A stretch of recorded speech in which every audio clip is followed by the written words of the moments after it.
Para Sudaners, kumat kabarna damang sadena dengan saya si Otong kembali lagi di channel Ningali Film. Pada episode kali ini kita akan membahas alur cerita dari film Sang Pahlawan yang rilis pada tahun 2022 untuk bagian yang ke-6. Dan tidak usah berlama-lama lagi, mari kita mulai ceritanya.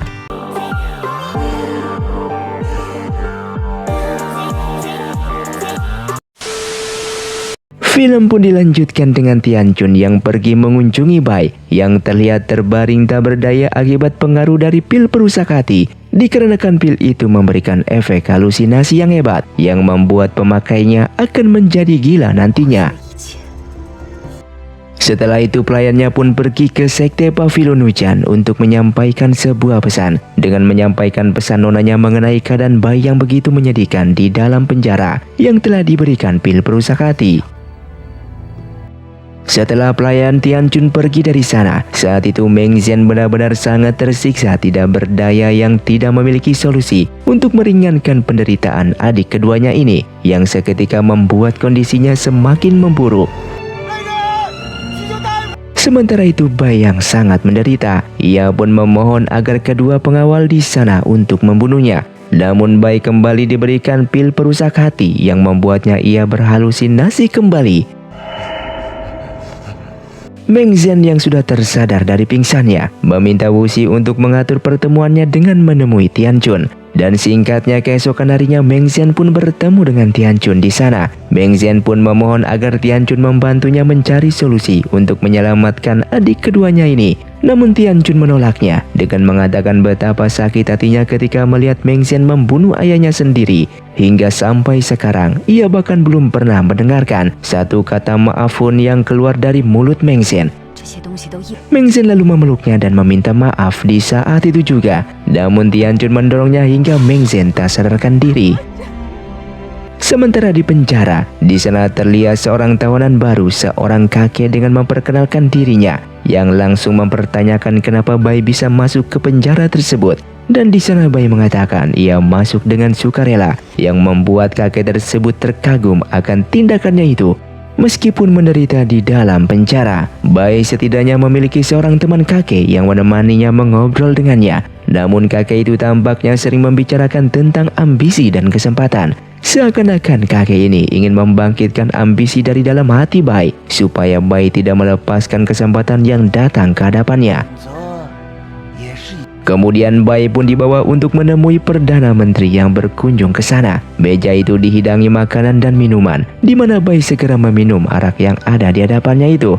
Lalu Perdana Menteri kembali memintanya untuk bekerja sama dengannya dengan menasehatinya untuk menjadi orang yang terkenal di dunia persilatan. Dan hal itu merupakan tujuan Bai sebelumnya yang memiliki ambisi tersebut. Sementara saat ini Xiaoxi dan Wen Rao yang masih di dalam perjalanannya menuju ke utara. Tiba-tiba saja ia mendengarkan gerak langkah kuda yang mendekati perkemahannya. Ia pun segera membangunkan Wen Rao dan pergi dari sana. Yang ternyata segerombolan kuda itu adalah Feng yang sedang dalam misinya untuk menangkap Xiaoxi. Hingga di pagi harinya mereka pun berhasil menemukan Xiaoxi dan Wen Rao di sana.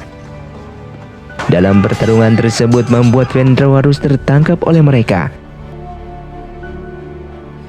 Sementara Feng yang memiliki pedang legendaris bernama Pedang Darah memiliki ambisi ingin mengalahkan Xiaoxi sebagai pemilik pedang kerinduan dan pertahanan, sehingga pertarungan pun terjadi. Dengan pedang darah yang begitu kuat akan tenaga dalamnya, membuat Xiaoxi terlihat hanya mampu bertahan dan tanpa mampu mengembalikan serangan lawannya itu. Yang pada akhirnya Xiaoxi pun terbental hingga pedang pertahanannya jatuh ke dalam jurang. Yang membuat Xiaoxi menyadari jika Feng merupakan orang misterius yang dulu pernah melawannya dengan jubah hitamnya. Bahkan Feng merupakan orang bertopeng putih yang telah menodai Tian Chun sebelumnya. Dan di saat itu juga Xiaoxi harus terjatuh ke dalam jurang. Singkatnya berita tentang kematian Xiaoxi ini pun menyebar ke telinga Tian Chun yang menanyakan kebenaran kabar ini kepada ayah angkatnya. Dan Perdana Menteri Gain membenarkan kabar tersebut bahwa Feng sendirilah yang mengirimkan pesan merpati kepadanya. Tian Chun sama sekali tidak menyangka jika Feng yang bisa mengalahkan Xiaoxi, yang menurutnya Xiaoxi adalah salah satu petarung terbaik. Namun Perdana Menteri menangkis hal tersebut dengan memberitahukan kalau Feng selama ini adalah seseorang yang sangat ahli dalam penyamaran. Lalu Perdana Menteri pun menuju ke penjara, menjamu sekaligus kembali menawarkan Bai untuk kerjasama dengannya. Akan tetapi tawaran itu pun tetap saja ditolak. Perdana Menteri yang marah langsung mengabarkan jika Xiaoxi telah tewas, yang sudah dianggap oleh Bai sebagai saudaranya, yang membuat Bai di sana hanya terdiam. Sementara di Sekte Pavilion Hujan, saat ini mereka sedang merencanakan untuk menyelamatkan Bai yang berada di dalam penjara dengan peta penjara yang mereka dapatkan dari Paman Zheng. Namun tiba-tiba seorang prajurit membawakan sebuah pesan dengan mengabarkan kematian Xiaoxi, yang membuat mereka yang berada di sana merasakan duka yang sangat mendalam. Setelahnya Xiaoyo yang ingin mengecek keadaan Meng Zhen dan malah dikagetkan dengan Meng Zhen yang telah mengetahui kabar kematian adik ketiganya. Terlihat Meng Zhen yang cukup tegar dalam menanggapi berita duka itu. Ia lalu mendesak Xiaoyo agar mempercepat rencana penyelamatan terhadap adik keduanya ini. Singkatnya di tempat lain, terlihat Xiaoxi yang tak sadarkan diri berada di dalam dasar jurang. Lalu tak lama kemudian Xiaoxi pun terlihat telah mendapatkan kesadarannya dan perlahan-lahan ia pun berusaha untuk bangkit berdiri. Sementara Wen Rao yang sedang disekap berhasil melepaskan ikatan tali pada tubuhnya. Namun usaha pelariannya itu pun dihentikan oleh Feng yang berada di sana, dan Wen Rao yang tak pantang menyerah malah menantangnya untuk bertarung. Wen Rao yang terluka berhasil kabur dari sana dengan melemparkan getah karet itu ke dalam api yang langsung membesar. Pada saat inilah pelajaran yang diajarkan Xiaoxi kepadanya selama ini menjadi berguna baginya. Ia pun melihat ke bintang utara untuk menemukan lokasi dan tujuannya. Bahkan ia pun menemukan tapak kuda yang membuatnya berhasil menemukan perkemahannya yang sebelumnya. Sementara itu Xiaoxi yang mencoba untuk memanjat tebing yang sangat tinggi, namun usahanya harus gagal. Kemudian Xiaoxi pun mulai menyusuri dasar jurang itu dengan apinya. Dalam penyusuran itu Xiaoxi menemukan sebuah kerangka tulang manusia. Lalu ia pun menyadari jika ia akan bernasib sama dengan kerangka mayat tersebut, sehingga Xiaoxi pun hanya bisa duduk di sana dan beristirahat. Sedangkan Xiaoxi yang terlelap seakan-akan malah diberikan sebuah mimpi oleh kerangka mayat yang ada di sana. Dalam mimpi itu ia melihat seorang pendekar ahli pedang yang memainkan jurusnya sambil menerangkan ilmu pedang tersebut yang membentuk sebuah lingkaran. Kaget dengan mimpi itu, Xiaoxi pun terbangun dan bertanya-tanya siapa kerangka mayat tersebut. Ia lalu mengecek ke tanah dan melihat jejak lingkaran bekas pedang dari pendekar ini. Dan kemudian Xiaoxi pun mendengar suara Wen Rao yang memanggilnya dari atas. Di saat itu Wen Rao sangat bahagia ketika mendengarkan suara teriakan balik dari kekasihnya. Dan dari sanalah Wen Rao yang sedang terluka parah itu pun kembali ke perkemahannya, mengambil tenda dan semua perbekalannya yang ada di sana. Sementara Xiaoxi saat itu melatih ilmu pedang dari petunjuk mimpi tersebut dan berdasarkan pada bekas-bekas jejak lingkaran yang ada di tanah. Keesokan harinya Wen Rao yang kembali ke sana menyobek kain tenda tersebut dan menjadikannya sebuah tali yang panjang. Dan setelah Xiaoxi mempelajari ilmu pedang yang luar biasa itu, ia pun berterima kasih kepada kerangka mayat yang ada di hadapannya, memberikan penghormatannya sebanyak 3 kali. Tali yang sudah terbentuk itu kemudian Wen Rao lemparkan ke bawah jurang. Namun dengan bersamaan ia yang sedang terluka parah tidak bisa menahan akan sakitnya itu dan langsung pingsan di sana. Xiaoxi yang berhasil memanjat, ia pun terkejut dengan menemukan kekasihnya yang sudah tak sadarkan diri. Lalu Xiaoxi pun membawa kekasihnya ini untuk mencari pertolongan. Sementara Feng yang mencari keberadaan Wen Rao di jurang itu, ia pun menemukan tali yang tergantung di sana, yang membuatnya kesal dengan Xiaoxi yang ternyata tidak mati. Akan tetapi ia juga merasa tenang dengan Wen Rao yang menurutnya baik-baik saja. Dengan tali itu Feng lalu turun ke dasar jurang dengan menemukan kerangka mayat yang ada di sana. Identitas dari kerangka mayat itu adalah Tianxin, pendekar pembela kebenaran yang sebelumnya selalu disebutkan oleh Guru Wo. Bahkan kerangka ini merupakan guru dari Feng, dan Feng ini yang mencelakai gurunya sendiri dengan mendorongnya ke dalam jurang ini. Alasan Feng melakukan hal ini adalah karena gurunya memiliki seorang putra, sehingga semua kepandaian dari gurunya tersebut tentunya diwariskan kepada putranya, yang membuat Feng menjadi cemburu dan membunuh gurunya sendiri.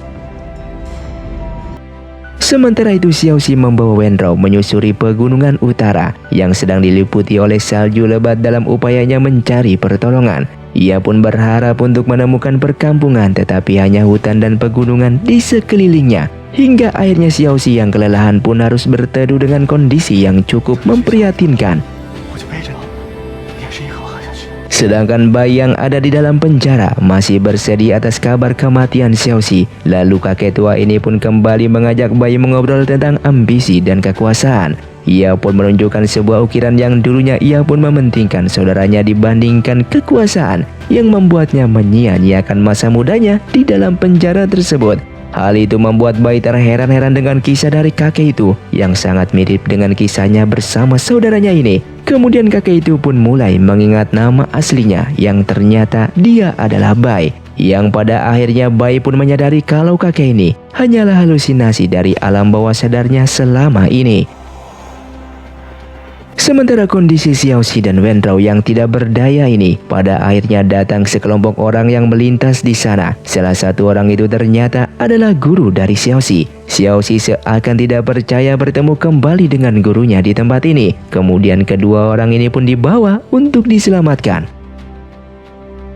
Setelah memeriksa dan merawat luka dari Wenrou, sang guru mengajak muridnya keluar dari kamar untuk berbicara dengan mengatakan jika Wenrou mengalami luka pedang yang cukup dalam. Sementara di dalam penjara, pada akhirnya Bai pun kembali bertemu dengan Perdana Menteri. Tidak seperti biasanya, ia yang hanya meminum arak di meja. Kali ini Bai melahap semua makanan yang dihidangkan. Ia pun bertanya apa yang bisa Perdana Menteri berikan kepadanya. Lalu Perdana Menteri pun menjanjikan semua kejayaan dan semua kekuasaan. Sebagai gantinya, Bai pun menyatakan jika ia siap untuk memutuskan semua hubungan persaudaraan dan pertemanannya. Sementara itu terlihat Xiaoyao yang akan menyelamatkan Bai di dalam penjara. Sebelum berangkat untuk melaksanakan misinya, ia pun berpamitan kepada adiknya itu bahwa ia akan baik-baik saja. Yang pada akhirnya Xiaoyao bersama yang lainnya akan masuk ke dalam penjara tersebut dengan menyerang beberapa penjaga yang ada di sana. Namun setelah itu mereka semua tergabung dengan pasukan yang sangat banyak. Kemudian Bai pun keluar dari balik pasukan tersebut yang membuat Xiaoyao dan yang lainnya merasa terkejut melihat Bai yang sudah berubah dan menjadi pengkhianat. Dan mereka pun satu persatu dibunuh oleh Bai dengan menyisakan Xiaoyao seorang. Singkatnya, kabar dua petinggi sekte Pavilion Hujan yang telah tewas dibunuh oleh Bai ini pun diterima oleh Meng Zhen beserta dengan sebuah surat undangan. Meng Zhen pun lalu memenuhi undangan Bai menuju ke kedai teh yang ada di ibu kota. Saat itu Bai memberitahukan kepada Meng Zhen meskipun kedua petinggi sekte Pavilion Hujan telah ia bunuh, namun ia masih membiarkan Xiaoyao untuk hidup. Dan pada akhirnya kedua orang ini pun memutuskan hubungan persaudaraan mereka setelah Bai menenggak araknya sampai habis. Demikian juga dengan Meng Zhen. Keluar dari kedai itu, Lai Mei memberikan sebuah kertas kecil kepada Meng Zhen yang di dalamnya bertuliskan sebuah alamat. Lalu Lai Mei yang masuk ke dalam bertanya kepada Bai, kenapa Bai telah memutuskan hubungan saudara dengan Meng Zhen malah memberitahukan lokasi keberadaan Xiaoyao. Dan Bai mengatakan kalau Xiaoyao adalah orang yang cukup berarti bagi Meng Zhen. Untuk itu ia ingin Meng Zhen merasa tersiksa melihat keadaan Xiaoyao yang begitu mengenaskan. Sedangkan Xiaoyao yang tak berdaya dibuang ke sebuah kawasan kumuh. Yang di sana terdapat beberapa orang yang ingin menodai Xiaoyao yang tak bisa berbuat apa-apa. Namun seketika Meng Zhen tiba tepat waktu dan menghabisi orang-orang tersebut. Sementara itu kondisi Wenrou saat ini telah sadar kembali, yang membuat Xiaoxi sangat senang bisa melihat kembali senyuman dari Wenrou. Bai yang pergi menuju ke rumah kakek dan nenek, mengingat kembali memori-memori yang selama ini ia habiskan bersama Xiaoxi. Terlihat ia yang sangat bersedih dan begitu kehilangan. Lalu Bai pun menuangkan arak untuk dirinya dan Xiaoxi, mengutarakan semua isi hatinya dan perbuatannya kepada Meng Zhen. Dengan bersamaan terlihat Xiaoxi sedang mempelajari kembali jurus yang ia temui di jurang sebelumnya. Dan aksinya ini terlihat oleh sang guru. Lalu Xiaoxi pun menceritakan bagaimana cara ia belajar ilmu tersebut melalui sebuah mimpi dari kerangka mayat. Sang guru yang menyadari hal itu pada akhirnya memberitahukan riwayat kehidupan kedua orang tua kandung Xiaoxi yang dulunya berjuang keras untuk melawan kelompok Meidong. Ibunya yang didesak mati dan ayah Xiaoxi di saat itu tiba-tiba menghilang begitu saja. Ia tidak menyangka kalau Xiaoxi lah yang telah menemukan kerangka ayahnya sendiri. Dikarenakan ilmu pedang yang dilatih oleh Xiaoxi saat ini adalah ilmu pedang darah legendaris yang diciptakan langsung oleh Tianxin, ayah dari Xiaoxi. Kemudian Xiaoxi seorang diri termenung di depan altar, dihampiri oleh seorang anak kecil penduduk di sana. Anak itu pun menanyakan apa yang sedang dia doakan, dan Xiaoxi pun bercerita tentang ayahnya. Kebetulan anak itu juga seorang yatim piatu, lalu anak itu pun berdoa untuk ayahnya sendiri. Sedangkan di ibu kota, bayi yang saat ini memiliki kedudukan tinggi pada akhirnya menginjakkan kakinya ke markas besar Sekte Liu. Di sana terlihat Fei Jing tidak senang dan tidak menyambut baik kedatangannya itu. Bahkan di dalam sana, Tianchun juga merasa tidak nyaman dengan kedatangannya ini. Lalu mereka berdua pun menghadap kepada pemimpin mereka, dan di sana Bai mengingatkan agar Perdana Menteri tidak melupakan apa yang telah dijanjikan kepadanya. Sehingga Bai pun hanya meminta satu hal, yaitu agar Tianchun menjadi istrinya. Tianchun yang mendengar itu pun langsung membantah, menuduh Bai yang ingin menikahinya adalah karena mengincar Sekte Liu. Kedua orang ini sempat berdebat, lalu Perdana Menteri pun maju menasihati Tianchun untuk menikah dengan Bai. Dikarenakan bagaimanapun juga sebagai pemimpin Sekte Liu, Tianchun hanyalah seorang wanita. Sementara itu Bai memaksa Tianchun untuk menemaninya berjalan-jalan dengan mengatakan jika ia yang ingin menikah dengannya bukan karena sektenya, namun memang karena ketulusan cintanya. Akan tetapi di sana Tianchun menyatakan bahwa selamanya ia tidak akan bisa memberikan perasaannya kepada Bai, yang kemudian membuat Bai marah kepadanya. Sementara itu sang guru meminta Xiaoxi untuk segera meninggalkan tempat ini, dikarenakan bagaimanapun juga muridnya ini adalah seorang buronan kerajaan dan lebih baik hidup dengan terus-menerus berpindah-pindah tempat. Setelah itu Wenrou pun diajak oleh Xiaoxi untuk menuju ke satu-satunya altar yang ada di sana dengan menyatakan perasaan cintanya dengan melamar Wenrou untuk menikahinya. Sedangkan di ibu kota, terlihat kembang api pun dinyalakan menandakan esok hari Bai dan Tianchun akan menikah. Setelah itu Tianchun ke makam kedua orang tuanya dengan memberitahukan dirinya yang terpaksa harus menikah dengan Bai.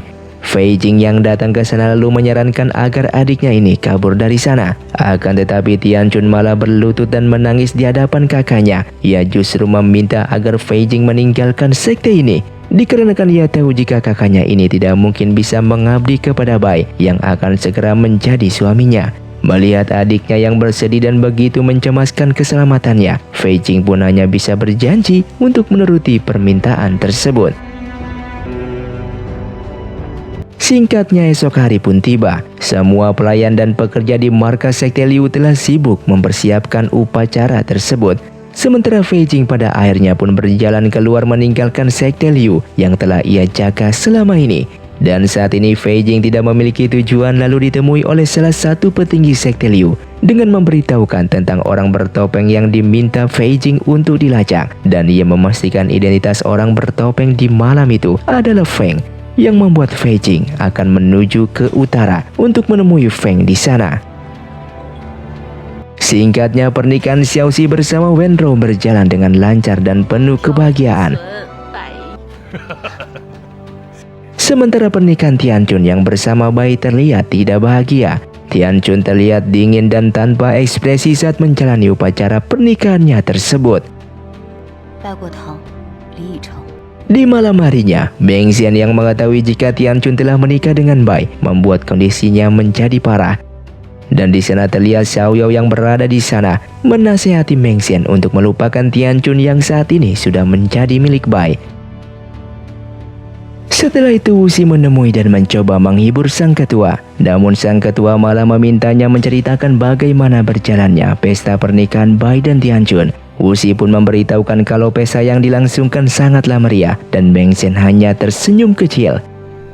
Sementara itu petinggi sekte Pavilion Hujan mengeluhkan pada Wuxi tentang Bai yang semakin merajalela dengan sekte Liu, di mana hal ini semakin hari semakin membuat lemah pengaruh dari sekte Pavilion Hujan di ibu kota. Mereka kemudian menemui Meng Xian yang memberitahukan bahwasanya Bai memang telah berubah.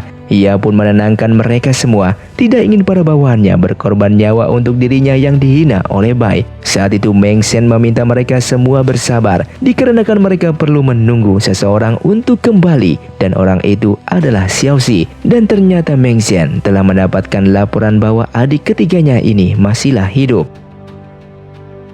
Dan film pun bersambung. Terima kasih untuk kalian yang sudah menonton video ini sampai habis. Sampai jumpa di video selanjutnya. Saya pamit urang dari ningali film. See you, tong undur diri dan salam Sundaners.